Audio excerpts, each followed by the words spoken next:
Good afternoon.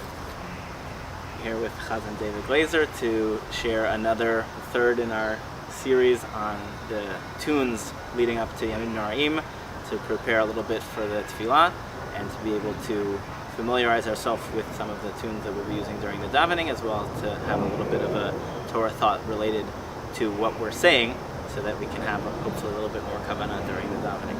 And the piece of the davening we wanted to focus on this afternoon and leading up to Rosh Hashanah is a pasuk that we're going to actually recite 5 times over the course of Rosh Hashanah, in each of the silent and repeated Amidot for Musaf, as well as the Haftarah for the second day of Rosh Hashanah from Yirmiyahu Perek Lamed Aleph, which is a pasuk about one of the Zichronot psukim. So from the second section of Musaf, focusing on how God remembers us, and the pasuk is from the end of the Haftarah. It's Haven Yakir Li Ephraim. Is Ephraim, are the Jewish people, is the nation of the northern Israel like a beloved son to me, says Hashem. Im Yeled Shashuim, are they like my most beloved child? Ki midei dabri bo zachor ez kirenu od, that every time I even mention them, I remember them more.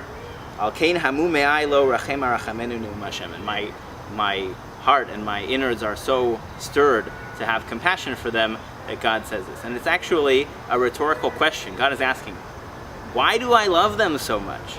Because if you think about it in the context, this is in Yirmiyahu, this is about the exile and the punishment of the northern kingdom of Ephraim. And God is saying, even though I felt I had to exile them, even though I had to punish them and for what they did, God is still saying, actually, I love the Jewish people, even if they don't deserve it, even if we've been sinful, even if we've gone the wrong way.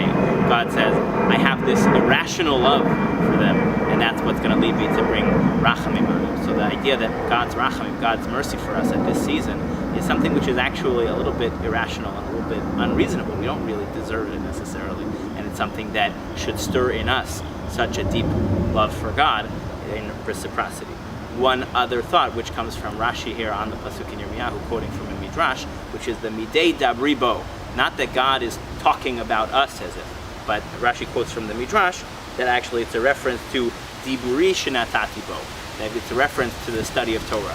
That what is it that earns us rachamim? What is it that awakens God's love for us? Is us being engaged in our study of Torah, us being engaged in our tradition, and learning to grow each and every step. And I think that includes, obviously, at this season, the tefillah and the tshuva that we're engaged in as well. But these are the ways in which we can hopefully stir more rachamim for us, for the Jewish people, and for the whole world.